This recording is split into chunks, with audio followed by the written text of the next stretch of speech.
حضرت ماں کی ہے دل جان، مرد مجاہد عالی شان مجید قال اللہ تبارک و تعالی فی کلامہ المجید اعوذ باللہ من الشیطان الرجیم بسم اللہ الرحمن الرحیم ان فی خلق السماوات والارض واختلاف اللیل والنہار والفلک التي تجری فی البحر بما ينفع الناس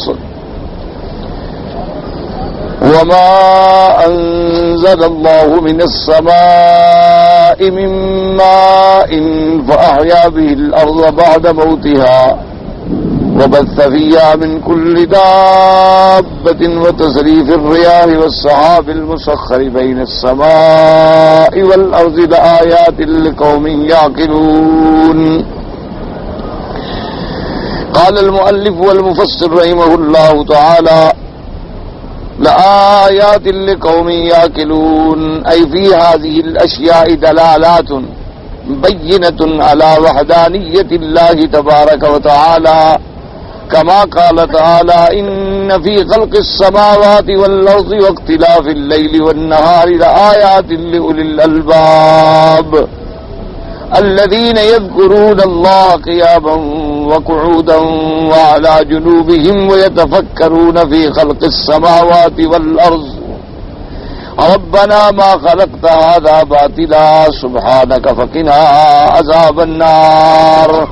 اب اللہ تبارک و تعالی نے ان دلائل کے بعد ارشاد فرمایا کہ ان میں نشانیاں ہیں اگر کوئی غور کرے میری وحدانیت کی، الوہیت کی، توحید کی، لیکن ان لوگوں کے لیے جو عقل والے لوگ ہیں، جو اللہ کے دلائل قدرت کو سمجھنے کی عقل رکھتے ہیں.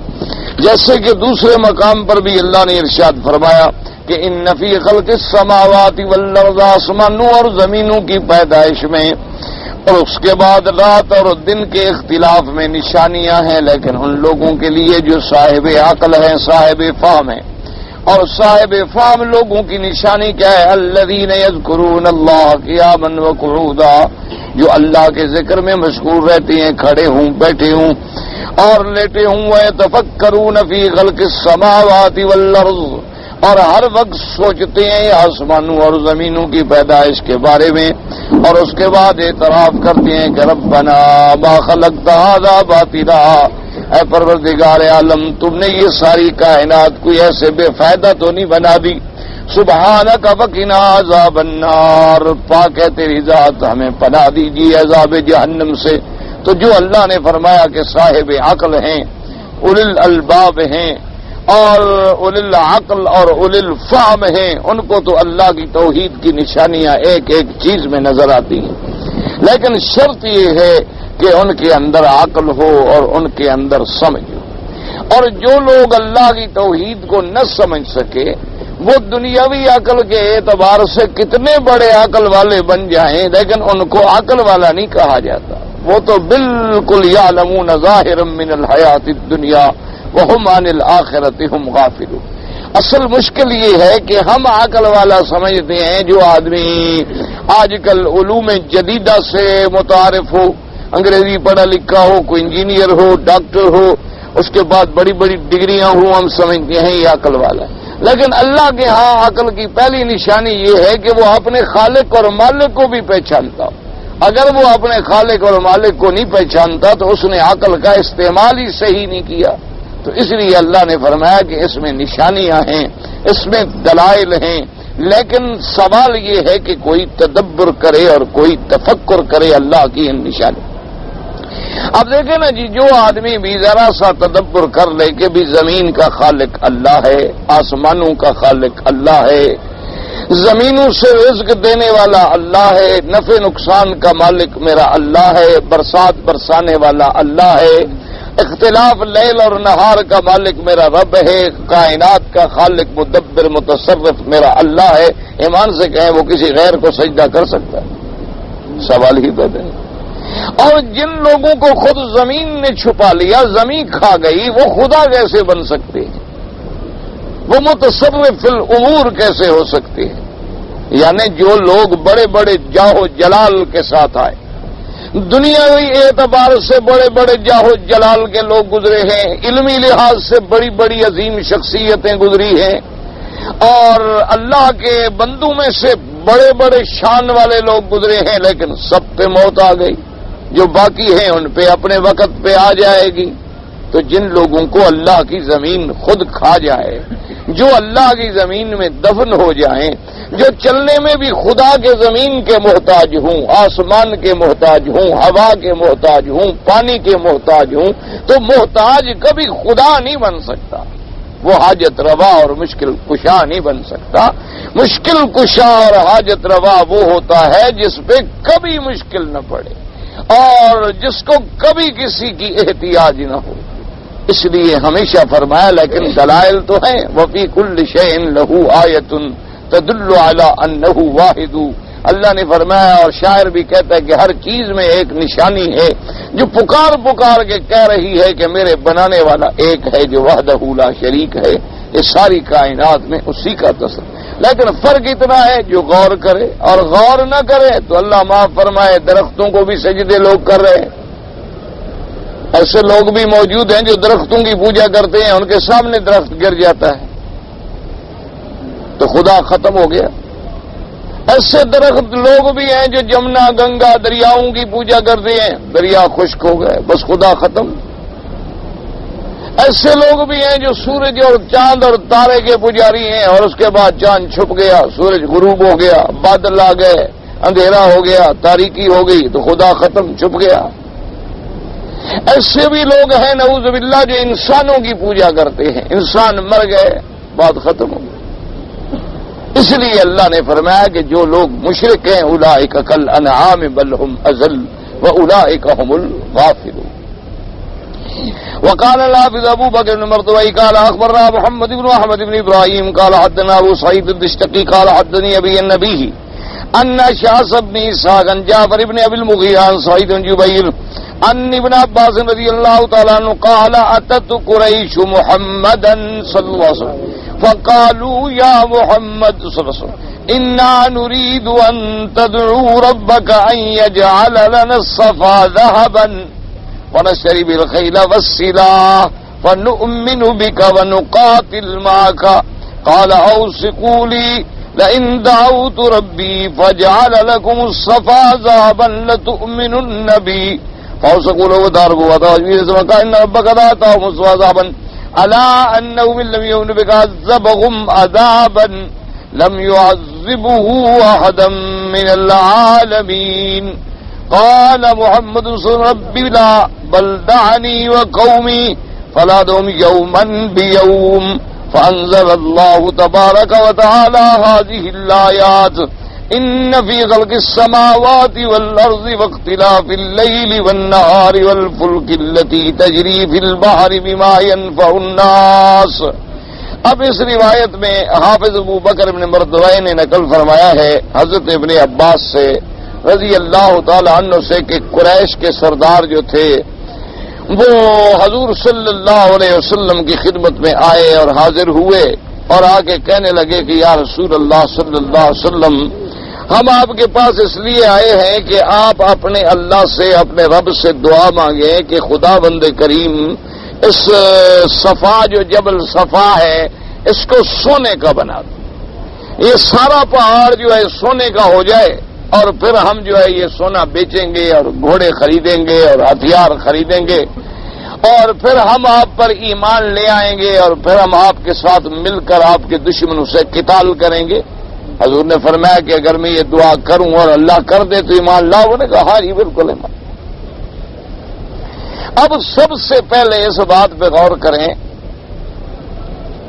اچھا حضور صلی اللہ علیہ وسلم نے دعا کی، اللہ تبارک و تعالی نے جبریل علیہ السلام کو نازل فرمایا، اللہ نے فرمایا کہ میرے نبی صلی اللہ علیہ وسلم سے کہہ دیں کہ اگر آپ چاہتے ہیں تو ہم جبل صفا کو سونے کا بنا دیتے ہیں، کوئی اللہ کے آگے مشکل تو نہیں، لیکن ایک بات کا پھر ہمارا فیصلہ ہے، یہ سنت اللہ ہے کہ جو قوم اپنے منہ سے معجزہ مانگے، اپنے منہ سے دلیل مانگے کہ ہمیں یہ دلیل چاہیے اور وہ دلیل ہم دے دیں اور پھر ایمان نہ لے آئے تو پھر ہم ایک ایسا عذاب دیں گے کہ ایسا عذاب پھر عالم میں کبھی کسی کو نہیں ہوا ہوگا۔ تو اب آپ چاہتے ہیں تو ہم صفا پہاڑ سونے کا بنا دیتے ہیں، لیکن آپ کی قوم ایمان نہ لائی تو پھر ان پر عذاب نازل کریں گے۔ حضور صلی اللہ علیہ وسلم نے فرمایا کہ میرا اللہ بس چھوڑ دے میری قوم کو ان کے حال پر، میں ان کو دعوت دیتا رہوں گا، جن کے مقدر میں ایمان ہے وہ لے آئیں گے اور جن کے مقدر میں ایمان نہیں ہے وہ نہیں لائیں۔ تو اللہ نے قرآن میں یہ آیات نازل فرمائی کہ میرا مدنی صلی اللہ علیہ وسلم ان کو نشانیاں نہیں چاہیے، یہ تو محض استہزاء کرتے ہیں، یہ تو محض ٹھٹا مخول کرتے ہیں، ورنہ اگر نشانیاں دیکھ کے ماننا ہو تو آسمان و زمین سے بھی کوئی بڑی نشانی ہے، اختلاف لیل و نہار سے بھی کوئی بڑی نشانی ہے۔ جب ان کو دیکھ کر یہ ایمان نہیں لے آئے تو پہاڑ سونے کا بن جائے تو کوئی ایمان لے آئیں گے؟ یہ تو ایمان نہیں لائیں گے، یہ تو محض آگے استہزاء کرتے۔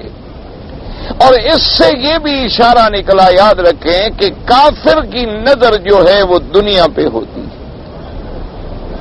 کیونکہ اس کا مطمع نظر جو ہے وہ دنیا ہے، دنیا کے بعد کے عالم پر تو اس کا ایمان ہی نہیں۔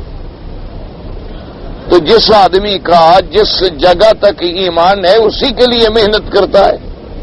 اس لیے وہ کہتے تھے ان ہی الا حیاتنا الدنیا نموت ونحیا وما نحن بمبعوثین۔ اللہ نے فرمایا کافر کہتے ہیں بس یہی دنیا کی زندگانی ہے، اسی میں ہم مرتے ہیں، اسی میں ہم پیدا ہوتے ہیں، اسی میں ہم مر جائیں گے، اس کے بعد پھر ہم نہیں اٹھائے جائیں گے، کوئی قیامت نہیں، کوئی آخرت نہیں، کوئی جنت جہنم نہیں۔ تو ان کی زندگی کا دار و مدار یہی دنیا ہے، ان کی نظر ہر وقت دنیا پہ ہوگی۔ نبی سے مانگنے بھی آئے تو کیا مانگنے آئے کہ جی سونے کا پہاڑ بن جائے۔ بھئی یہ نہیں مانگا اللہ سے دعا کرو کہ اللہ ہمارے دلوں کو سیدھا کر دے، اللہ تبارک و تعالی ہمیں ہدایت نصیب فرما دیں۔ کہا نہیں جی مہربانی کریں یہ سونے کا پہاڑ بن جائے، پھر ہم گھوڑے خریدیں گے، پھر ہم ہتھیار خریدیں گے، کیونکہ جنگجو قومیں تھی نا جی، یہ لڑائی لڑنے والی قومیں، اور ان کے ہر وقت کام یہی تھا، ڈاکے اور قتل اور لوٹ اور مار، بس وہی دماغ۔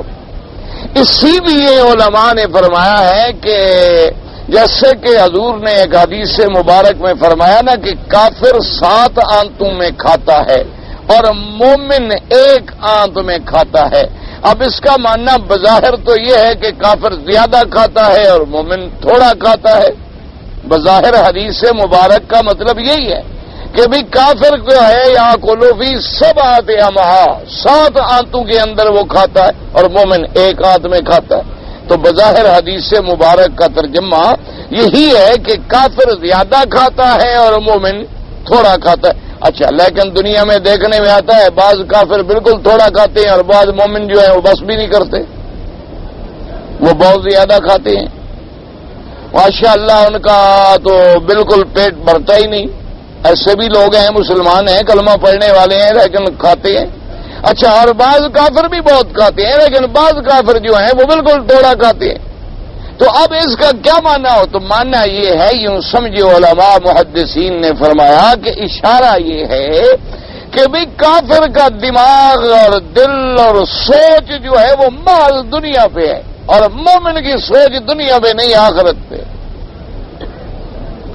جیسے کہ حضور صلی اللہ علیہ وسلم سرکار مدینہ امام الانبیاء والمرسلین علیہ الصلاۃ والتسلیم، آپ کی خدمت میں صحابہ نے عرض کیا کہ حضور ہم آپ کے لیے اچھا ایک جوڑا بنا دیں، چلو کم از کم جب باہر کے لوگ آئیں، بادشاہ آئیں، سردار آئیں تو آپ بھی اچھا لباس پہنیں، آپ بالکل سادہ لباس مبارک پہنتے ہیں تو اس سے ہمارا تو خیر ایمان ہے لیکن جو باہر کے لوگ آئیں گے تو ان پہ اچھا تاثر نہیں ہوگا۔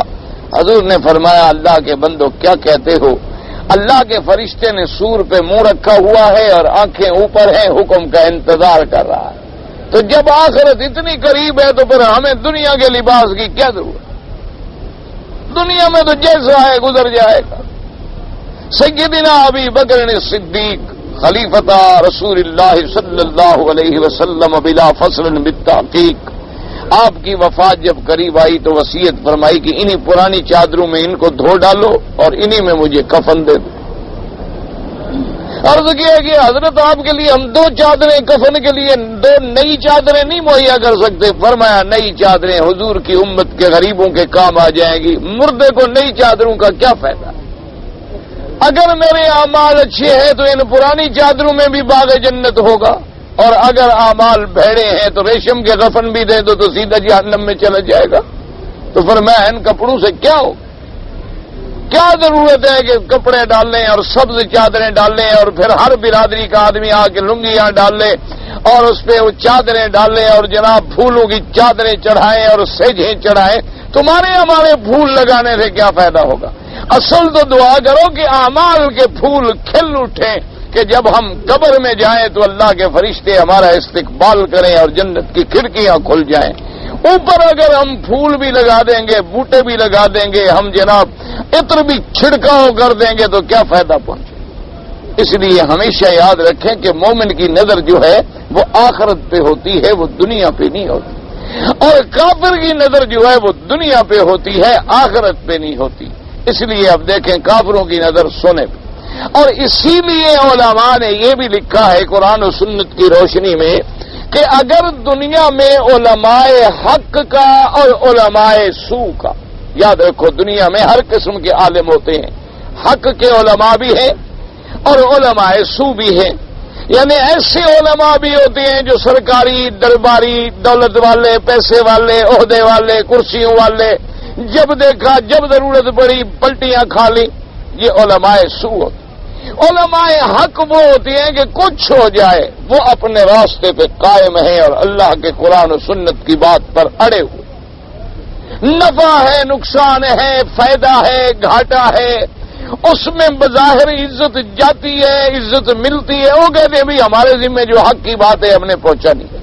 تو علماء نے لکھا ہے کہ ان دونوں کو سوچنا ہو تو کیسے فرق کریں؟ انہوں نے کہا کہ جو علماء حق ہوتے ہیں وہ انبیاء کے وارث ہوتے ہیں، ان کی دنیا پہ نظر نہیں ہوتی، اور جو علماء سو ہوتے ہیں ان کی نظر ہمیشہ دنیا پہ ہوتی۔ انہوں نے کہا کہ دیکھو انبیاء نے کیا کہا، ساری زندگی جب انبیاء نے دعوت دی اللہ کی توحید کی طرف بلایا تو کیا کہا کہ لا اسألکم علیہ اجرا۔ اللہ کے نبی نے کیا کہا کہ اے کافرو بات سنو کہ میں جو تمہیں دعوت توحید دے رہا ہوں میں کوئی بدلہ مانگتا ہوں، کوئی پیسہ مانگتا ہوں، کوئی کرسی مانگتا ہوں، کوئی عہدہ مانگتا ہوں، کوئی ممبر مانگتا ہوں، کوئی مسجد مانگتا ہوں، کوئی خطابت مانگتا ہوں، کوئی میں قاضی بننا چاہتا ہوں، کوئی زکوٰۃ کا ممبر بننا چاہتا ہوں، کیا چاہتا ہوں میں تم سے؟ میں تو کچھ نہیں مانگتا۔ اور ان اجری الا علی رب العالمین، میں تو یہ ثواب بھی اپنے رب سے مانگتا ہوں، آپ لوگوں سے تو میں ثواب بھی نہیں مانگتا، آپ لوگوں سے تو میں شکریہ بھی نہیں مانگتا، تو جب مجھے آپ سے لالچ نہیں تو میں غلط بات کیوں کروں گا؟ کیوں آدمی غلط بات تو تب کرتا ہے نا جب اس کے سامنے کوئی مقصد ہو، جب مقصد نہ ہو تو غلط بات کیوں کرے؟ اب دیکھیں جو انبیاء کی سنت کیا ہے، وہ اجر اللہ سے مانگتے ہیں، دنیا پہ نظر نہیں ہوتی۔ اسی طرح علماء حق کی بھی دنیا پہ نظر نہیں ہوتی، وہ اللہ سے اجر مانگتے ہیں۔ اور اس کے مقابلے پہ دیکھیں کہ موسیٰ علیہ السلام کے مقابلے پر فرعون نے جب جادوگروں کو بلایا، بڑے بڑے پادری پنڈتی ماہروں کو بلایا، تو انہوں نے آتے ہوئے فرعون سے کیا کہا؟ اِنَّ لَنَا لَأَجْرًا إِن كُنَّا نَحْنُ الْغَالِبِينَ۔ انہوں نے کہا فرعون بات بتاؤ اگر ہم موسیٰ علیہ السلام سے جیت جائیں تو ہمیں ملے گا کیا؟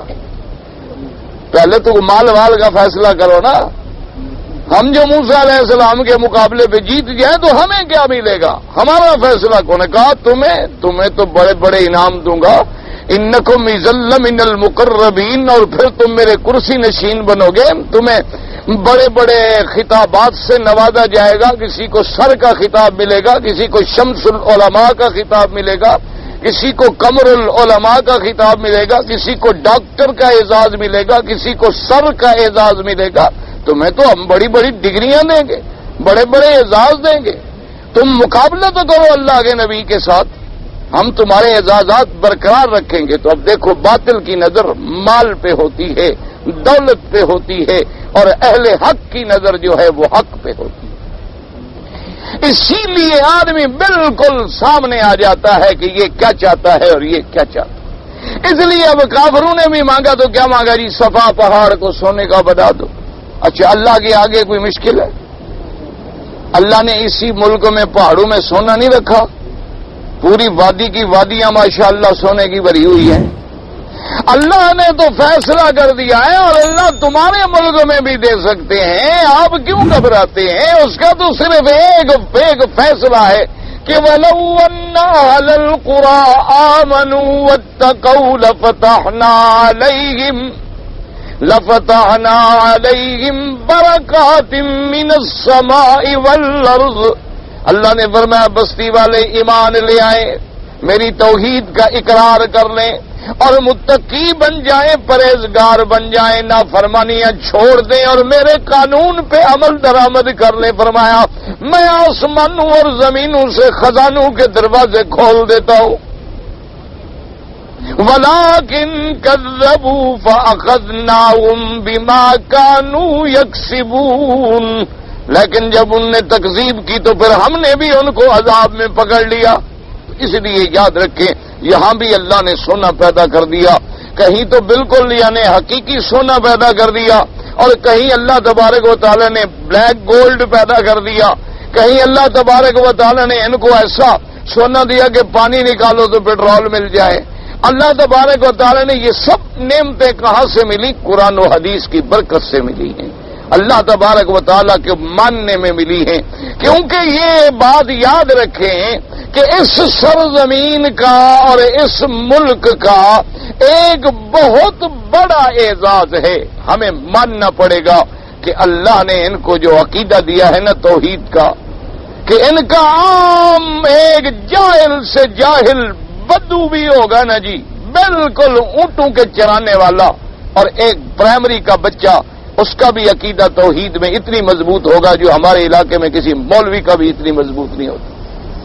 سب سے بڑی چیز جو ہے ان میں یہ ہے کہ اللہ کی توحید پہ یہ بالکل سوال پیدا نہیں ہوتا کہ خدا کے سوا کبھی انہوں نے، اور یہ تو جناب اتنے سخت ہیں۔ اب دیکھا نا نماز کے بعد دعا کیوں نہیں مانگتے، حالانکہ دعا مانگنا کو منع ہے بھئی، دعا مانگ، لیکن وہ کہتے ہیں جی ٹھیک ہے حضور نے ہاتھ نہیں اٹھایا، ہم بھی نہیں اٹھا۔ حضور صلی اللہ علیہ وسلم نے بغیر ہاتھ اٹھائے ہوئے دعا کی، اللہم انت السلام ومنک السلام تبارک ربنا وتعالیت یا ذا الجلال والاکرام، ہم بھی اسی طرح کریں۔ اچھا جب علیحدہ بیٹھیں گے سنتیں پڑھیں گے پھر ان پہ خود آپ نظر رکھیں، پھر بیٹھے دعا مانگ رہے ہو۔ کبھی انفرادی دعا مانگنے کا ثبوت موجود ہے لیکن اجتماعی دعا کا ہمیں ثبوت نہیں ملتا، تو جب جو بات ہمیں حضور کے فرمان سے نہیں مل رہی تو ہم کیوں چلیں؟ اور جو مانگتے ہیں وہ مختلف احادیث کو سامنے رکھتے ہیں کہ دعا مانگنے کی شریعت میں اجازت ہے، اور جماعت پر اللہ کا ہاتھ ہے، اور جب آدمی ہاتھ اٹھاتا ہے تو اللہ اس کو خالی کرنا نہیں چاہتے۔ مختلف احادیث کو جمع کر کے سہارا لے کے دعا مانگتے ہیں، لیکن ایک ہے بالکل یعنی ڈائریکٹ جو ہے عمل، کہ حضور پاک نے بھی تو آخر اتنی عرصہ زندگی میں نمازیں پڑھائیں، آپ بھی تو کبھی ہاتھ اٹھا لیتے اور لوگ آمین آمین کہتے رہتے، لیکن ایسا کسی حدیث میں نہیں ملتا۔ اتنا ایمان و یقین ہے ان لوگوں میں، اور اسی کی برکت ہے کہ اللہ تبارک و تعالیٰ نے ان پر اپنی رحمتیں اور نوازشیں کی ہیں۔ باقی انسان ہے، کمزوریاں سب میں ہوتی ہیں، کوتاہیاں سب میں ہوتی ہیں، یہ علیحدہ بات ہے کہ ہم کوتاہیوں پہ نظر رکھیں اور محاسن پہ نظر نہ رکھیں، ہم باغ میں جائیں صرف کانٹے دیکھتے رہیں اور پھولوں پہ نظر نہ ڈالیں، تو یہ تو پھر اپنی اپنی سوچ ہے، اپنی اپنی عینک ہے۔ اور اللہ تبارک و تعالی ہمیں دعا کرو کہ صحیح معنوں میں اپنے قرآن سنت پاک اکابر اسلاف کے راستے پہ چلنے کی توفیق دے کہ ہم اسی پہ قائم اور دائم رہیں۔ اس لیے یہ فرماتے ہیں کہ انہوں نے مانگا بھی تو سونا مانگا، اللہ نے فرمایا ہم دے دیتے ہیں لیکن پھر ہم عذاب دیں گے۔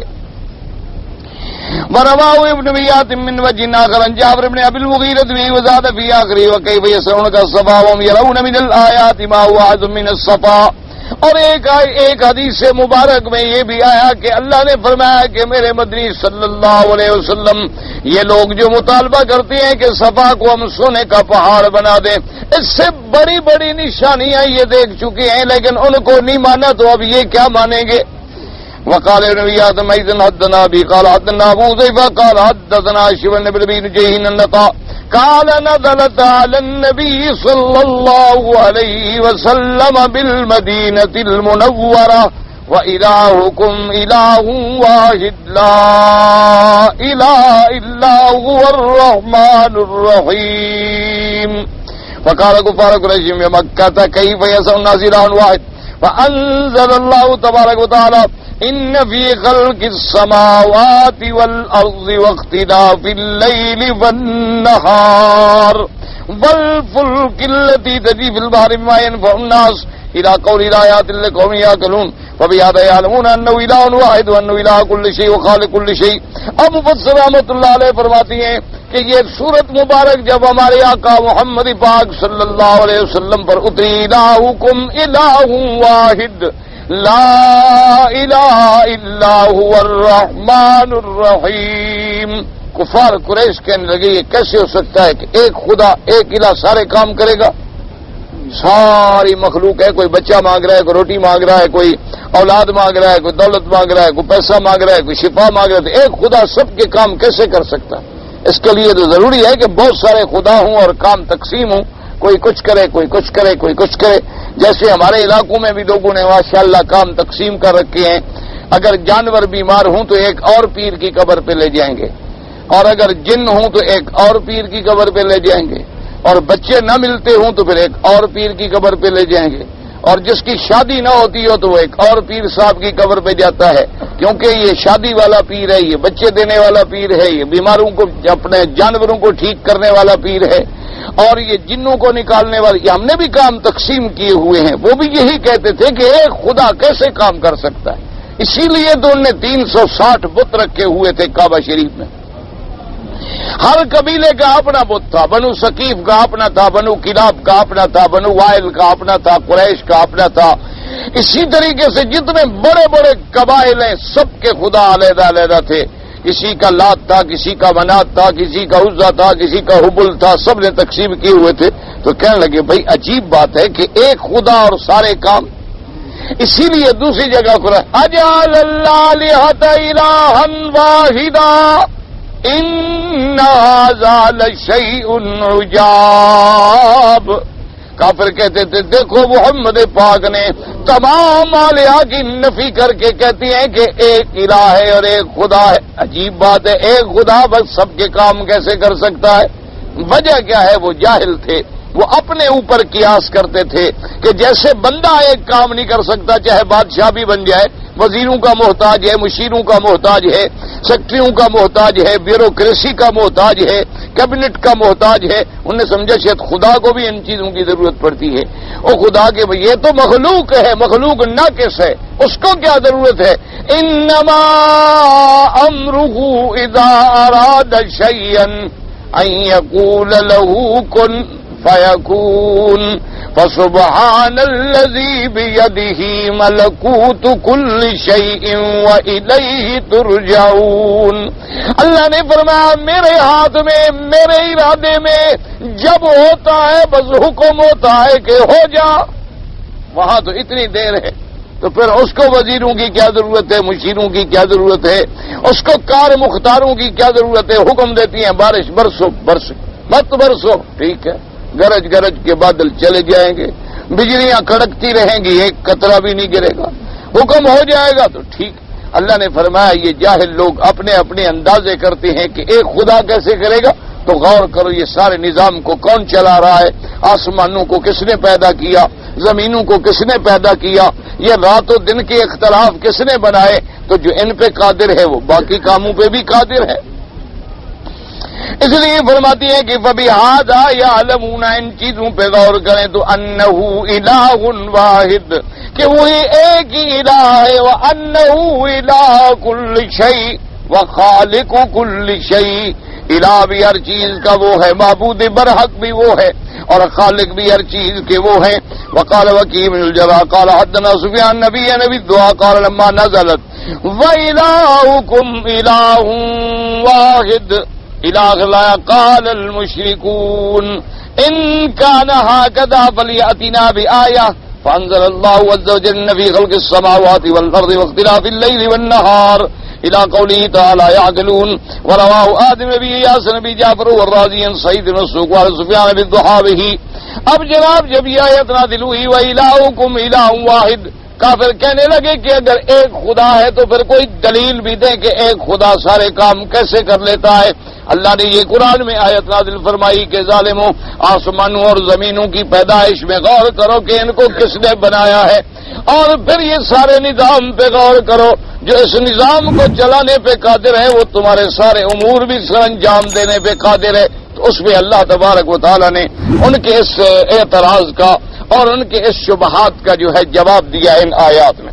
اب فرماتے ہیں وَمِنَ النَّاسِ مَن يَتَّخِذُ مِن دُونِ اللَّهِ أَندَادًا يُحِبُّونَهُمْ كَحُبِّ اللَّهِ وَالَّذِينَ آمَنُوا أَشَدُّ حُبًّا لِلَّهِ وَلَوْ يَرَى الَّذِينَ ظَلَمُوا إِذْ يَرَوْنَ الْعَذَابَ أَنَّ الْقُوَّةَ لِلَّهِ جَمِيعًا وَأَنَّ اللَّهَ شَدِيدُ الْعَذَابِ إِذْ تَبَرَّأَ الَّذِينَ اتَّبَعُوا مِنَ الَّذِينَ اتَّبَعُوا وَرَأَوُا الْعَذَابَ وَتَقَطَّعَتْ بِهِمُ الْأَسْبَابُ وَقَالَ الَّذِينَ اتَّبَعُوا لَوْ أَنَّ لَنَا كَرَّةً، جنہوں نے اللہ کے سوائے پکڑ رکھے ہیں شریک، يُحِبُّونَهُمْ كَحُبِّ اللَّهِ، وہ ان سے ایسے محبت کرتے ہیں جیسے اللہ سے محبت. وَالَّذِينَ آمَنُوا أَشَدُّ حُبًّا لِلَّهِ، اور جو لوگ ایمان والے ہیں وہ سب سے زیادہ محبت کرتے ہیں اپنے اللہ سے. اور اس کے بعد اللہ تبارک و تعالی نے فرمایا کہ میرے مدنی صلی اللہ علیہ وسلم وَلَوْ يَرَى الَّذِينَ ظَلَمُوا، اگر البتہ آپ دیکھیں ان لوگوں کو جنہوں نے کفر و شرک کیا ان کا کیا حال ہوگا. اِذْ يَرَوْنَ الْعَذَابَ، جب وہ دیکھیں گے عذاب جہنم کو پھر اس وقت چیخ کے کہیں گے اَنَّ الْقُوَّةَ لِلَّهِ جَمِيعًا، کہ بھئی آج ہمیں پتہ چلا تمام قوتوں کے خزانوں کا مالک تو اللہ ہے، اللہ تبارک و تعالی ہے. اور اس کے بعد کہیں گے وَأَنَّ اللَّهَ شَدِيدُ الْعَذَابِ، اور اللہ تبارک و تعالی سخت عذاب دینے والے ہیں. اللہ نے فرمایا میرے مدنی صلی اللہ علیہ وسلم کیا حال ہوگا ظالموں کا جہنم میں عذاب میں جانے کے بعد کیا حال ہوگا. اِذْ تَبَرَّأَ الَّذِينَ اتَّبَعُوا مِنَ الَّذِينَ اتَّبَعُوا، کہ دنیا میں ایک وہ لوگ تھے جو اتباع تھے اور ایک وہ لوگ تھے جو متبوع تھے، یعنی بعض بڑے تھے جو چھوٹوں کو اپنے پیچھے لگا کے شرک کراتے تھے. اب جب قیامت کا عذاب دیکھیں گے تو کہیں گے بھئی ہمارا تو کوئی تعلق نہیں، تم نے خود شرک کیا، ہم نے تھوڑی کہا تھا تمہیں کہ شرک کرو، اے خام خواہ جاؤ تم اپنا عذاب بھگتے، ہمارے گلے کیوں پڑتے، ہم تو پہلے جہنم میں پڑے ہوئے. وہ انکار کر دیں گے. اللہ فرماتا ہے کہ جب ان سے بری وَتَقَطَّعَتْ بِهِمُ الْأَسْبَابُ، اب ان کے درمیان سارے سلے سارے رشتے ٹوٹ جائیں گے. اب کہیں گے جی ہمارا تو آپ سے کوئی تعلق نہیں، جائیں آپ نے خود شرک کیا. وَقَالَ الَّذِينَ اتَّبَعُوا، اور جو لوگ چھوٹے تھے ان کے کہنے پہ چلنے والے تھے، ان کے بڑوں کے کہنے پہ شرک کرنے والے تھے، وہ کہیں گے لَوْ أَنَّ لَنَا كَرَّةً، ہائے کاش ہمیں ایک دفعہ پھر دنیا میں جانے کا موقع ملتا. آج جیسے یہ ظالم ہم سے بھاگ گئے ہمیں جواب دے گئے کہ ہم کیا کریں، ہم بھی ان کی باتوں کو چھوڑ دیتے، ہم بھی ان کے کہنے پہ ہرگز نہ چلتے، ہم بھی ان سے بری ہو جاتے. اللہ فرماتا ہے میرا مدنی كَذَلِكَ يُرِيهِمُ اللَّهُ أَعْمَالَهُمْ حَسَرَاتٍ، اللہ یہ ان کو دکھائے گا تاکہ ان کے حسرات میں اضافہ ہو. وَمَا هُمْ بِخَارِجِينَ مِنَ النَّارِ، ورنہ اتباع ہوں یا متبوع ہوں ان میں سے کوئی بھی نہیں جو جہنم سے نکلنے والا ہو. اب اللہ تبارک و تعالیٰ نے ایک اور انداز میں اس بات توحید کا ذکر فرمایا ایسے بھی لوگ ہیں جو اللہ کے سوا انداد، یاد رکھو انداد مانا ند، اور مانا یعنی اللہ کے سوا جو شریک بنا رکھے ہیں ان سے ایسی محبت کرتے ہیں جیسی اللہ سے. اچھا یہاں لفظ آیا ہے انداد کا، قرآن کو سمجھنے کی کوشش کریں. اور دوسری جگہ قرآن کہتے ہیں اتخذوا احبارهم ورهبانهم اربابا من دون اللہ. یہاں خدا نے کہا اندادن من دون اللہ، وہاں لفظ ہے اربابا من دون اللہ. اللہ نے فرمایا یہ لوگ ہیں جنہوں نے اپنے پیروں کو، اپنے صوفیوں کو اور اپنے مولویوں کو خدا بنا رکھا ہے، رب بنا رکھا ہے اللہ کے سوا. یاد رکھو احبار حبر کی جمع ہے. احبار حبر ماننا عالم، یعنی جو تورات کے بڑے بڑے عالم تھے نا ان کو حبر کہا جاتا تھا. حبر کا اصل معنی کیا ہے؟ دو معنی ہیں، احبار حبر سے یا حبر سے. حبر کا معنی زینت، تو عالم بھی تو زینت ہوتا ہے نا دنیا کی. دنیا علم کے ساتھ تو ہے، عالم کے ساتھ ہی تو یہ لوگ پہچانے جاتے ہیں. اور اب لوگوں کی عزت جو ہے، اب دیکھا نا ایک عالم ہو ایک بستی میں ساری دنیا اس کو جانتی، تو اس کی وجہ سے ایک عزت ہوتی ہے، شہرت ہوتی ہے، اس علاقے کو شرف ملتا ہے کہ دیکھو جی فلاں آدمی کہاں پیدا ہوا، فلاں بستی میں، فلاں علاقے میں. چھوٹی چھوٹی سی بستیاں ہوتی ہیں لیکن بڑے بڑے علماء کی وجہ سے ان کا اتنا عظمت بن جاتی ہے، اتنا نام بن جاتا ہے جو بڑے شہروں کا بھی نہیں ہوتا. تو حبر مانا زینت، یا مانا ہوتا ہے حبر سے. حبر مانا سیاہی، کہ جیسے سیاہی سے تم کتابیں لکھ دیتے ہو محفوظ رہتے ہیں، ان کا علم بھی محفوظ ہوتا، اس لیے ان کو کہا جاتا ہے احبار حبر. اور رہبان کہتے ہیں راہب کی جمع. رہبان کہتے ہیں کہ وہ لوگ جو دنیا کو چھوڑ کے غاروں میں چلے جاتے تھے، نصرانی یہودی، ان میں بڑے بڑے لوگ راہب تھے. وہ کیا کرتے تھے کہ شہر چھوڑ دیتے تھے، کسی پہاڑ کی غار میں جا کے ڈیرا لگا کے بیٹھ گئے. گوشت نہیں کھانا ہے، بس کھجور کھا لی، کوئی دودھ پی لیا، کوئی چھوٹی موٹی سی چیز کھا کے گزارا کرتے رہے. وہاں بیٹھے ہیں، چلے کاٹ رہے ہیں، بڑے بڑے مجاہدے کر رہے ہیں، بڑی بڑی باتیں کر رہے ہیں کہ ہم شادی بھی نہیں کریں گے، عورت سے بھی نہیں بات کریں گے، اور ہم دنیا کے لباس وغیرہ، زینت، عزت، شہرت، ان سب سے علیحدہ ہو جائیں گے. وہ ان کے پیر بن جاتے تھے، پھر ان کے بڑے بڑے. اللہ نے فرمایا دیکھو ان لوگوں کو جنہوں نے اپنے مولوی اور اپنے پیروں کو رب بنا رکھا ہے اللہ کے سوا. تو جب یہ آیت اتری تو ایک صحابی بیٹھے تھے جو مسلمان ہوئے تھے تازہ تازہ، تو انہوں نے کہا یا رسول اللہ صلی اللہ علیہ وسلم، ہم نے تو کبھی اپنے علماء کو یا اپنے پیروں کو رب تو ہم نے کبھی نہیں بنایا. یہ ٹھیک ہے کہ ہمارے ہاں احبار تھے، رہبان تھے، ہمارے بھی پیر تھے، ہمارے بھی مولوی تھے، لیکن ہم نے ان کو رب تو کبھی نہیں بنایا. ہم نے ان کو رب تو نہیں سمجھا. ہم یہ سمجھتے تھے کہ ہمارے بزرگ ہیں اور بڑے ہیں، لیکن رب، اور قرآن کہتا ہے کہ انہوں نے رب بنایا ہوا ہے. ہم نے ان کو کبھی نہیں کہا کہ تم رب ہو، ہمارے خدا ہو ہمارے. حضور نے فرمایا ٹھنڈے دل سے بیٹھو، بات کو سمجھو، اللہ کے قرآن کو سمجھو. حضور نے فرمایا کہ وہ پیر اور وہ تمہارے مولوی جو تھے، اگر تمہیں کہہ دیتے کہ یہ چیز حلال ہے تو تم اس کو حلال سمجھتے تھے؟ سبھی نے کہا کہ ہاں یہ بات تو ٹھیک ہے. انہوں نے کہا اگر وہ کہہ دیتے کہ یہ حرام ہے تو حرام سمجھتے تھے؟ میں نے کہا ہاں جی یہ بات بھی ٹھیک ہے. جب اگر انہوں نے کہہ دیا کہ یہ کام کرو تو کرتے تھے؟ میں نے کہا جی ہاں. منع کر دیا کہ یہ کام نہ کرو تو نہیں کرتے تھے؟ انہوں نے کہا تو یہی تو رب کا کام ہے نا، حلال حرام کرنے والا تو رب ہے.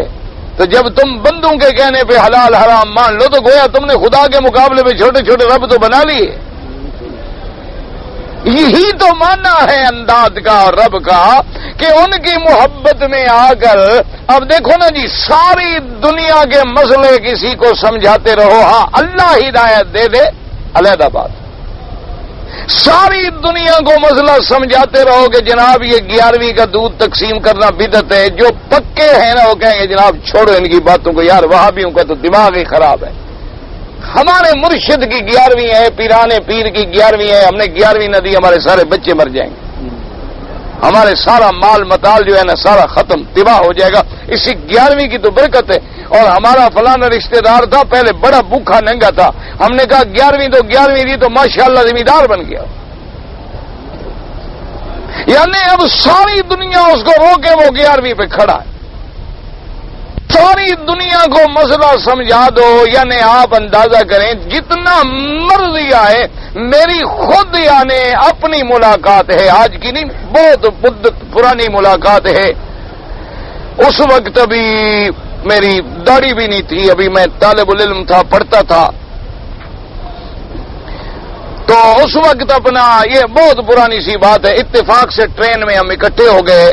تو تو بریلوی حضرات کے ایک بہت بڑے عالم تھے، فوت ہو گئے، میرے معلومات میں یہی ہے کہ فوت ہو گئے۔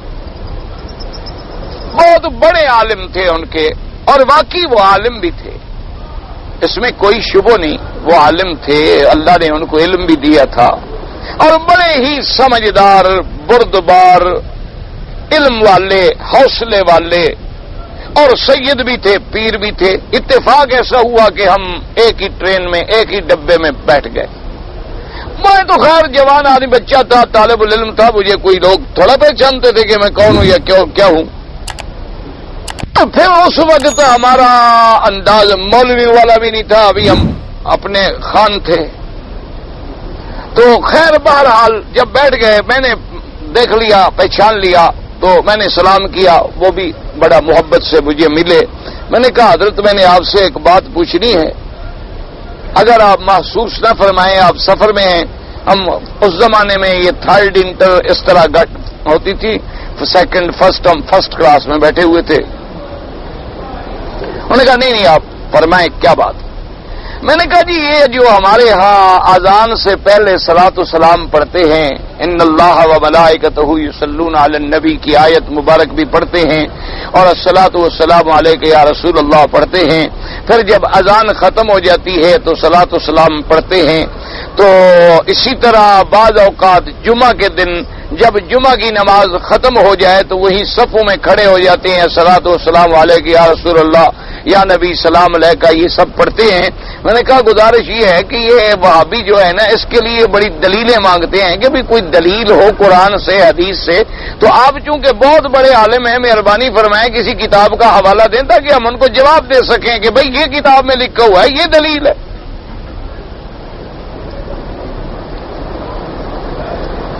تو بڑے شفقت سے مجھے یاد ہے، ایسے مجھے انہوں نے ہاتھ پھیرا اور کہنے لگے کہ بیٹا سچی بات تو یہ ہے کہ یہ نہ قرآن میں ہے اور نہ حدیث میں۔ میں نے کہا بالکل، دیکھو اللہ کے حرم میں کسی پہ جھوٹ تو نہیں بولنا چاہیے نا، وہ فوت ہو گئے، یہ تو نہیں کہ آدمی کا کسی سے اختلاف ہو تو آدمی اس کے خلاف جھوٹ بھی بولے، اللہ بچائے، اور پھر کعبۃ اللہ میں بیٹھ کے۔ تو انہوں نے کہا کہ بیٹا بات ٹھیک ہے، نہ یہ حکم قرآن میں ہے کہ ہر اذان سے پہلے پڑھا جائے، نہ حدیث رسول پاک میں ہے، اور نہ کبھی حضرت بلال رضی اللہ تعالیٰ عنہ جو حضور کے مؤذن ہیں، نہ کبھی انہوں نے صلاۃ والسلام اذان سے پہلے پڑھے ہیں اور نہ بعد میں پڑھے ہیں۔ حدیث میں صرف اتنی ثابت ہے کہ اذان اللہ اکبر سے شروع کی جائے اور لا الہ الا اللہ پہ ختم کی جائے، اور پھر اس کے بعد حضور کے نام پہ درود شریف پڑھا جائے جو نماز میں ہے، اور وہ درود پڑھ کے دعا مانگی جائے، اللہم رب هذه الدعوة التامة والصلاة القائمة آت محمد الوسیلۃ وابعثہ مقاما محمودا۔ کہنے لگے بیٹا حدیث میں تو یہ ہے، لیکن بات یہ ہے کہ آج کل چونکہ دنیا میں بہت بڑا اختلاف ہے اور باہر سے آنے والے کو یہ پتہ نہیں چلتا نا کہ یہ وہابیوں کی مسجد ہے یا یہ پکے عاشقوں کی مسجد ہے، اس لیے جب وہ صلاۃ و سلام سنتا ہے تو اسے اندازہ ہو جاتا ہے کہ بھی یہ ہمارے مسلک کی مسجد ہے۔ اس لیے ہم بھی کہتے ہیں کہ چلو ہونے دو، ورنہ قرآن حدیث میں ہے نہیں۔ میں نے کہا حضرت اگر اتنی سی بات ہے تو آپ باہر ایک بورڈ لگانے کا حکم جاری فرما دیں کہ باہر لکھ دیا جائے کہ بھی یہ مسجد جو ہے یہ تو ان لوگوں کی ہے جو خدا کا نام لیتے ہیں، توحید کی بات کرتے ہیں، اور یہ مسجد جو ہے ہماری ہے۔ ایک بورڈ پڑھنے سے ہو سکتا ہے، ضروری ہے کہ ہم بدعت کرتے رہیں؟ انہوں نے کہا ہاں ہو تو سکتا ہے، لیکن اب ایک بات کا رواج پڑ گیا ہے، بہرحال حضور کا نام تو آتا ہے نا جی، اب حضور کا نام ہے تو بس ٹھیک ہے، بس اس کو چلنے دیں۔ اتنے میں کسی پتہ نہیں کون تھا، اس نے کہا جی یہ تو مولانا خیر محمد صاحب کے صاحبزادہ ہیں، ان کا نام مکی صاحب ہے۔ پھر مجھے اٹھ کے ملے، خیر یہ ان کی شرافت ہے، پھر کھڑے ہو گئے مجھے ملے کہ بھئی میں آپ کے والد کا بڑا قدردان ہوں، اچھا آپ بیٹھیے، آپ کیا پیئیں گے، آپ کیا کھائیں گے؟ میں نے کہا جی میں تو کچھ نہیں کھاتا، اب آپ کو پتہ ہی چل گیا ہے کہ میں وہابی ہوں، تو پھر میں آپ کا یہ حلوے مانڈے تو نہیں کھاتا، سیدھی سی بات ہے، میں تو آپ ذمہ دار آدمی ہوں، ہل چلا کے روٹی کھانے والا بندہ ہوں۔ تو کہا نہیں چھوڑو بھائی، آپ ہمارے بیٹے ہیں، بچے ہیں۔ پھر ہم نے کافی سفر اکٹھے کیا، لیکن پھر انہوں نے بات نہیں کی، پھر بات چھوڑ دی، پھر دوسری باتوں پہ ہمیں لگا دیا، اور بزرگ آدمی تھے، پھر میں بھی نہیں چھیڑ سکتا تھا، عمر کا بھی لحاظ ہوتا ہے، ادب ہوتا ہے۔ آخر وہ مجھ سے میرے باپ کی عمر میں تھے اور عالم تھے، میں تو طالب تھا، لیکن بات انہوں نے مان لی، اب لیکن چھوڑیں گے نہیں، کہتے ہیں قرآن میں نہیں ہے، حدیث مبارک میں نہیں ہے، اور سیدنا بلال سے بڑا عاشق بھی دنیا میں پیدا نہیں ہوا اور نہ ہوگا قیامت تک، یہ بھی ہمارا ایمان ہے، رضی اللہ تعالی عنہ، ابھی محذورہ سے بڑا عاشق نہ پیدا ہوا نہ ہوگا جو مؤذن تھا مکے کا عبداللہ ابن ام مکتوم رضی اللہ تعالی عنہ، جو رمضان المبارک کا مؤذن تھا حضور صلی اللہ علیہ وسلم کا نابینا صحابی، جس کے لیے اللہ نے عرش سے میرے مدنی صلی اللہ علیہ وسلم پہ حکم جاری فرما دیا کہ میرا مدنی میرا پیارا آتا ہے نابینا اور آپ تیوری چڑھا لیتے ہیں، جس کے لیے اللہ نے قرآن نازل کیا، وہ شان والا صحابی، اور جس کا حضور اتنی خیال فرماتے تھے کہ ایک دفعہ کوٹ آئے تقسیم ہونے کے لیے اور این گرمی کا وقت، این گرمی، اور پھر مکے مدینے کی گرمی تو آپ جانتے ہیں ماشاءاللہ ضرب المثل ہے، تو این گرمی میں عبداللہ ابن ام مکتوم نے اپنے لڑکے سے کہا کہ ہر کسی کو حضور نے کوٹ دیا، مجھے کوٹ کیوں نہیں دیا، چلو حضور کے دروازے پہ۔ اس نے کہا چاچا جان مہربانی کرو، ایک گرمی کا وقت ہے، سرکار کے آرام کا وقت ہے، شام کو مسجد میں پوچھ لینا۔ انہوں نے کہا نہیں نہیں، سب کو کوٹ ملے، مجھے کیوں نہیں ملا، ابھی چلو۔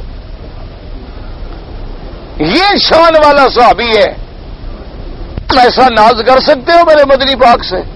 ہم تو حضور کے غلاموں کے غلاموں کے غلاموں سے بھی ایسی بات نہیں کہہ سکتے۔ اتنی حجت والا صحابی آگے دروازے پہ آواز دی، حضور صلی اللہ علیہ وسلم نے آواز پہچانی، فرمایا عبداللہ ابن ام مکتوم آیا ہے۔ آپ نے اپنی بیگم سے فرمایا، اہلیہ سے فرمایا کہ وہ کوٹ لے آؤ، جلدی کرو کوٹ لے آؤ جو میں نے اس کے لیے چھپا کے رکھا ہے۔ تو کوٹ حضور ہاتھ میں لے کے آئے، سلام کیا اور فرمایا عبداللہ تم، میں نے تمہیں کوٹ اس لیے نہیں بھیجا کہ میں نے چھپا کے رکھا کہ تجھے خود پہناؤں گا۔ تو نے کہا اچھا حضور، پھر تو بڑے خوش ہو گئے۔ آپ نے فرمایا یہ دیکھو یہ بٹن جو ہے نا، یہ بڑے قیمتی بٹن ہے، بڑے خوبصورت بٹن ہے، ایک ایک بٹن کو حضور ہاتھ لگوا رہے ہیں اور وہ خس رہا ہے، خوش ہو رہا ہے، اور کہتے ہیں حضور پھر تو سبحان اللہ، ایسا کس کا نصیب ہوگا کہ مجھے مدنی اپنے ہاتھ سے کوٹ پہنائیں گے۔ سبحان اللہ، میں تو حضور ناراض تھا کہ مجھے کوٹ نہیں ملا، مجھے تو پتہ نہیں تھا حضور کو مجھ سے اتنی محبت ہے۔ اور میرے مدنی جب غزوہ تبوک کے لیے تشریف لے گئے، یہ وہ صحابی ہے جس کو حضور نے فرمایا عبداللہ ابن ام مکتوم میرے مصلی پہ مسجد نبوی میں میری غیر حاضری میں تم امام ہو، جسے حضور نے اپنی زندگی میں مصلی پہ کھڑا کر کے امام بنایا۔ اور یہ وہ صحابی ہے کہ حضرت عمر کی خدمت میں آ گئے اور کہنے لگے کہ جہاد پہ سارے جا رہے ہیں، مجھے بھی لے چلو۔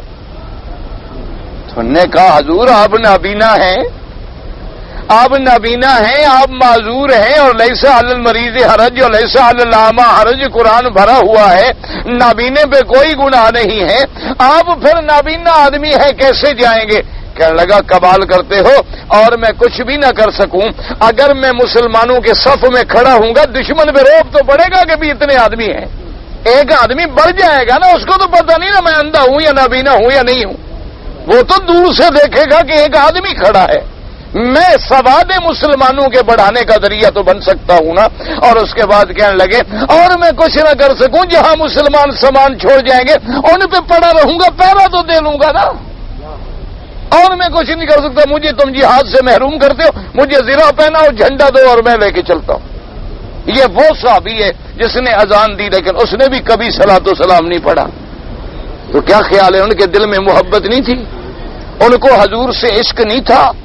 ان کو حضور صلی اللہ علیہ وسلم سے پیار نہیں تھا؟ 1400 سال کے بعد ہمیں ادب آ گیا، ان کو ادب نہیں آیا نبی پاک صلی اللہ علیہ وسلم کا کہ ہم کہیں گے جناب قرآن و حدیث میں تو نہیں ہے، اگر ہم محبت میں پڑھتے ہیں تو مگر کیا حرج ہے؟ یہ اگر مگر ان کو نہیں آتی تھی، لیکن نتیجہ کیا ہے کہ جہاں احبار و رہبان نے کھڑا کر دیا ہے وہاں سے کوئی ہلنے کو تیار نہیں، اپنے اپنے پیر کی بات پہ کھڑا ہے، پہاڑ ادھر کا ادھر ہو جائے نہیں ہلے، جو مرضی آئے کر لو۔ ایک آدمی کے دل میں امام ابو حنیفہ کی دشمنی ہے، جو مرضی آئے کر لو، وہ ماننے کو تیار نہیں ہے، وہ کہے گا ٹھیک ہے چھوڑو جی، کیا امام ابو حنیفہ۔ ایک آدمی کے دل میں ائمہ کے خلاف برائی ہے، جو مرضی آئے کر لو کہ بھائی یہ ائمہ ہیں، ان کی خدمات ہیں، انہوں نے دین ہمیں سمجھایا ہے، اللہ ان کی قبروں پہ رحمت کرے. نہیں، جو دل دماغ میں ایک بات بیٹھ گئی ہے اور جو اپنے مولوی نے کہہ دی ہے اسی پہ کھڑے ہیں. اپنی جماعت کے مولوی کی بات مانیں گے، دوسرا جو مرضی آئے کہہ دے نہیں مانے. حالانکہ قاعدہ کیا ہے کہ جب حق کی بات مل جائے پھر اپنے پرائے کا کیا مطلب؟ حق کی بات مل جائے، قرآن مل جائے، حدیث مل جائے، آمنا وصدقنا، یہ مقام ہوتا ہے کہ اللہ کے نبی کے صحابی ہیں، ثانی الخلفاء ہے، وزیر النبی المصطفیٰ ہے، سیدنا عمر ہے، جس کے بارے میں اللہ کا نبی کہتے ہیں کہ اگر میرے بعد نبوت کا دروازہ کھلا ہوتا تو عمر کو بھی اللہ نبی بناتے. اتنے بڑے شان والا آدمی ہے. لیکن ایک دن آپ نے اعلان فرمایا کہ خبردار، آج کے بعد اگر کسی آدمی نے حضور کی بیٹیوں سے اور حضور کی بیویوں سے اپنی بچیوں کی حق المہر زیادہ لکھوائی یا زیادہ وصول کی اور مجھے پتہ چل گیا تو میں اس کی حق المہر چھین لوں گا اور بیت المال میں داخل کر دوں گا. خبردار، کوئی حضور کی بیٹیوں سے نہ بڑھے، کوئی حضور کی بیویوں سے حق المہر میں نہ بڑھے. یہ بات کر کے حضور حضرت عمر جب آئے، مسجد نبوی سے نکلنے لگے، ایک بوڑھی عورت ہی انہوں نے پکڑ لی. اس نے کہا عمر ٹھہرو. ٹھہر گئے. کہنے لگے آپ نے کیا مسئلہ بیان کیا ہے کہ کل مار زیادہ نہ کرو؟ نے کہا کل مار زیادہ ہو رہی ہے، نکاح نہیں ہوتے، لڑکیاں بیٹھی ہوئی ہیں، اور جتنی پھر حضور پاک کی بیبیوں کی ہے، حضور کی بیٹیوں کی. اس نے کہا تم کون ہو مسئلہ بیان کرنے والے؟ اللہ نے قرآن میں فرمایا آتے تم احداہن قنطارن، اللہ نے فرمایا اگر تم نے کسی عورت کو قنطار ڈھیر سارا سونا بھی حق المہر میں دیا ہوا ہے اور پھر تم نے طلاق دے دیا تو چھوڑو، نہ لو، بس چھوڑ دو، آخر تمہاری بیوی تھی. تو قرآن کہتے ہیں قنطارن، قنطار کہتے ہیں ڈھیر سارا سونا. اس میں قرآن نے تو پابندی نہیں لگائی کہ حق المہر 2000 ہو یا 2 لاکھ ہو، تم نے کیسے پابندی لگا دی؟ فبکا عمر، حضرت عمر رونے لگ گئے. کہا الحمدللہ الحمدللہ، کہنے لگے اللہ تیرا شکر ہے کہ مدینے کی بڑھیاں بھی عمر سے قرآن زیادہ سمجھ سکتی ہے. واپس آ گیا ممبر پہ اور فرمایا لوگوں بیٹھ جاؤ، میرا فیصلہ واپس. اللہ نے جو قرآن میں کہہ دیا بننا وصدقنا، بات ختم ہو گئی. یہ ہوتے تھے اہل حق کے حق کی بات سمجھ آ جائے بات ختم ہو جائے، قرآن آ جائے آمنا وصدقنا، حدیث رسول پاک مل گئی آمنا وصدقنا. دیکھا نہیں ہے کہ ساری زندگی امام ابو حنیفہ سے علم پڑھنے والے امام ابو یوسف، امام محمد، امام ظفر ان کے شاگرد ہیں، امام شافعی شاگردوں کے شاگرد ہیں، لیکن کتنے مسئلے ہیں جس پہ دلیل مل گئی اپنے امام سے، کبھی دلیل مل گئی کہا کہ جی ہمارا فتویٰ اس بات پہ اس بات پہ نہیں ہے. کوئی ضد نہیں، کوئی جھگڑا نہیں، کوئی اناد نہیں، کوئی بغض نہیں. بات تو ہے آمنا اور صدقنا، بات ہے دلیل مل گئی. حضرت فیصلہ فرما دیا کہ لے جاؤ اس عورت کو رجم کر دو. حضرت علی رضی اللہ تعالیٰ عنہ آ گئے. آپ نے فرمایا کیا کر رہے ہو عمر، کیا کر رہے ہو؟ اس نے کہا یہ عورت ہے، اقرار کرتی ہے زنا کا تو میں نے سزا دے دی ہے کہ رجم دے دو. اس نے اعتراف کر لیا، بات مان لی ہے. تو حضرت عمر نے فرمایا حضرت علی آپ نے پوچھا بھی ہے اس عورت سے، وہ بیچاری تو حاملہ ہے، اس کے پیٹ میں بچہ ہے، اگر گناہ کیا ہے تو عورت نے کیا ہے، رجم ہوگی تو اس کو ہوگی. اس بچے کا کیا جرم ہے جو ماں کے پیٹ میں پرورش کر رہا ہے؟ اس کا جواب قیامت میں تم کس کو دو گے؟ حضرت عمر نے کہا فوراً بلاؤ واپس. فرمایا فیصلہ ختم. اور اس کے بعد رونے لگ گئے. فرمایا علی آج اگر تو نہ ہوتا تو میں برباد ہو، آج اگر تو نہ ہوتا اور میری راہبری نہ کرتا اس مسئلے میں تو میں قیامت میں خدا کو کیا جواب دیتا کہ میں نے ایک بچے کو مار دیا؟ تم تو لاکھوں بچوں کے قاتل بن رہے ہو، گولیاں کھلا کے، کبھی کنڈم استعمال کر کے، کبھی آپریشن کر کے، کبھی منصوبہ بندیوں سے. سوچو تو صحیح کہ قیامت میں خدا کو کیا جواب دو گے؟ جب قیامت کا میدان ہوگا اور موعودہ سوال کرے گی کوئی جواب ہوگا؟ تم اللہ کے پیدا ہونے والی مخلوق کو روکنے کے ٹھیکیدار بن رہے ہو. اللہ کے فیصلوں کو تم بدل سکتے ہو. ایک اللہ کا عذاب نازل ہوگا تو تمہارے تو ملک کے وجود بھی نہیں ملیں گے. تم کون ہو خدا کے فیصلوں کو بدلنے والے؟ تمہارے اندر کون سی طاقت ہے؟ ہاں تم لوگوں میں بے راہ روی اس لیے پھیلانا چاہتے ہو، تمہیں پتا ہے کہ مسلمان اگر صحیح معنوں میں مسلمان بن گیا تو پھر اس کا کوئی مقابلہ نہیں کر سکتا۔ اس کو اسلام سے ہٹانے کے لیے اپنی لڑکیاں پیش کرنی پڑی تو تم نے کر دی، اپنی لڑکیوں کو ننگا کرنا پڑا تو تم نے اریا کر دیا، حرام کھلانا پڑا تو تم نے کھلا دیا، زہر ملانا پڑا تو تم نے ملا دیا، سود کی نظام بنانا پڑا۔ وجہ کیا تھی کہ مسلمان کے پیٹ میں حرام داخل کرو، یہ مسلمان نہ رہے۔ اگر یہ مسلمان رہ گیا تو پھر تو حضرت عمر کی جیسے فضا تابع تھی، صحابہ کے جیسے دریا تابع تھے، یہ تو پھر ایسی قوم ہے کہ پہاڑوں سے بھی ٹکرا جاتی ہے، یہ تو ایسی قوم ہے کہ دریاؤں کے اوپر چل پڑتی ہے بغیر کشتیوں کے، یہ تو ایسی قوم ہے کہ جنگل کے درندے بھی ان سے حیا کرتے ہیں۔ تو یاد رکھو وجہ کیا ہے؟ اللہ نے فرمایا ایسے بھی لوگ ہیں کہ جو میرے سوا لوگوں سے محبت کرتے ہیں، ایسی محبت جو خدا سے کی جائے۔ کیا مانا؟ اللہ حکم دے آمنا، اب ان کو غیر حکم دیتے ہیں، یہ اس کی تعمیل کرتے ہیں۔ اللہ حکم دیتا ہے کہ میرے راستے میں جان کٹا دو، اور یہ اپنے لیڈروں کے لیے مر جاتے ہیں، یہ اپنے لیڈروں پہ جانے دے دیتے ہیں، یہ جانتے ہوئے کہ فاسق فاجر ہیں سارے، یہ جانتے ہوئے کہ سارے دین کے خلاف ہیں۔ وجہ کیا ہے؟ یعنی اتنی محبت کر رہے ہیں جو اللہ سے کرنی چاہیے تھی، اللہ کے رسول سے کرنی چاہیے تھی، یہ شرک ہے۔ اس لیے فرمایا وَمِنَ النَّاسِ مَن يَتَّخِذُ مِن دُونِ اللَّهِ، اب چاہے قبر والے سے اتنی محبت کرو، چاہے زندہ سے اتنی محبت کرو کہ جیسے خدا کا حکم ہے اس کے حکم کو مانو، تو اسی کا نام شرک ہے۔ محبت بھی اللہ کی ہو، عظمت بھی اللہ کی ہو، اور عبادت بھی اللہ کی ہو۔ دعا کر اللہ ہمیں اور آپ سب کو توفیق نصیب فرمائے۔ کہتا ہے جناب کہ نوح علیہ السلام کے وقت تو میں نے بتا دیا، جب نوح علیہ السلام کا طوفان آیا تھا تو کعبہ شریف کی عمارت گر گئی اور اس جگہ ایک ٹیلہ رہ گیا، پھر حضرت ابراہیم علیہ السلام نے آ کے بنایا۔ اچھا جی، عورت فوت ہو جائے تو خامد اس کا جنازہ بھی پڑھ سکتا ہے، کندھا بھی دے سکتا ہے، سب کچھ کر سکتا ہے۔ نماز پڑھتے وقت جو ہے نماز کی نگاہ جو ہے نمازی کی، امام ابو حنیفہ رحمۃ اللہ علیہ فرماتے ہیں کہ سجدے کی جگہ پر ہو، اسی کا نام تواضع ہے، اسی کا نام تذلل ہے، اسی کا نام عاجزی ہے۔ امام شافعی رحمۃ اللہ علیہ فرماتے ہیں اگر کعبہ سامنے ہے تو پھر کعبے پہ نظر رکھے، اور اگر نہ ہو تو پھر سجدے والی جگہ پہ نظر رکھے۔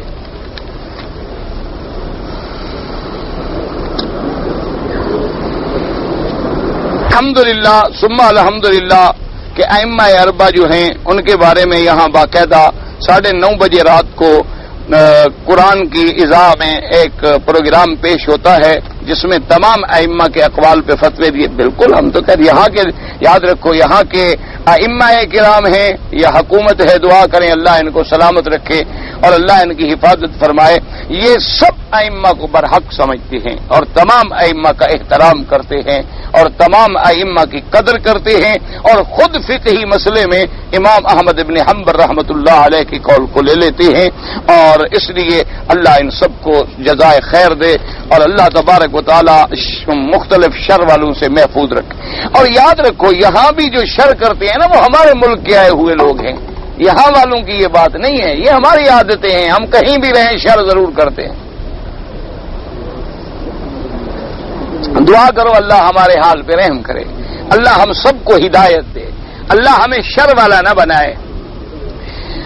حضور پاک کے یا کسی ولی کے وسیلے سے بالکل نہیں، سیدھی دعا مانگیں جیسے قرآن میں ہے، ربنا آتنا ربنا ظلمنا رب اغفر لی وارحمنی رب اجعلنی مقیم الصلاۃ، سارا قرآن بھرا ہوا ہے، ربنا تقبل منا ربنا وجعلنا۔ تو اگر یہ بات ہوتی تو حضور پاک ہمیں حکم دے دیتے۔ باقی جو لوگ کہتے ہیں کہ آدم علیہ السلام نے دعا مانگی تھی، وہ کسی صحیح حدیث میں ثابت نہیں ہے۔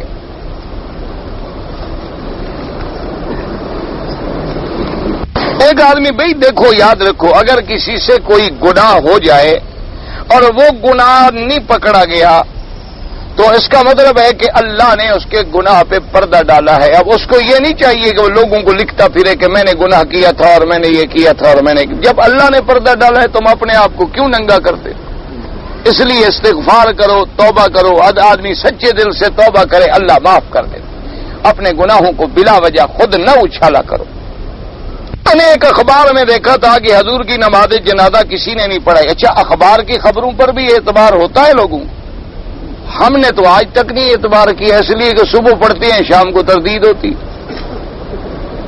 ہمیں تو آج تک ماشاءاللہ کسی اخبار میں، اور بعض اخبار کے بڑے بڑے لکھنے والے ہوتے ہیں وہ ماشاءاللہ ایسی زو ماننا بات لکھتے ہیں نا، جیسے ایک پیر کے پاس آدمی آیا کہنے لگا جی دعا کرو اللہ مجھے لڑکا دے. بڑا تنگ کیا، کہنے لگا جی تویز دو، تو پیر صاحب نے تویز لکھا کہ لڑکا نہ لڑکی. وہ چلا گیا، واپس آیا تو نے کہا حضرت آپ نے تویز تو دیا تھا کہ لیکن کام 50% ہوا ہے، آدھا آدھا کام ہوا ہے، پورا نہیں ہوا. نے کہا جی میں نے لڑکا کہا تو لڑکی ہوگی. نے کہا تویز لے آؤ. لے آئے تو لکھا تھا نا، تو کہنے کا پڑھو، میں لکھا تھا کہ لڑکا نہ لڑکی. اچھا، اور کسی دوسرے کو لڑکی نہ ہوئی لڑکا ہو گیا ہوگا، سبحان اللہ جی ماشاء اللہ ہو گیا. تو میں لکھا تھا نا کہ لڑکا نہ لڑکی. دوسرا آ گیا، اس نے کہا حضرت ہمیں تو مرغی کا بچہ بھی نہیں ہوا. تو اس نے کہا میں نے تو لکھا تھا نا لڑکا نہ لڑکی. ہم نے تو اخبار والوں کو اسی طرح پڑھا ہے. انشاءاللہ الف ابتدا سے جو شروع کرو انتہا پہ اپنی نفی کر دیتے ہیں. اور اخبار جمع خبر کی ہوتی ہے. خبر وہ ہوتی ہے کہ تحتمل الصدق والکذب، جس میں سچ اور جھوٹ دونوں باتیں ہوتی ہیں.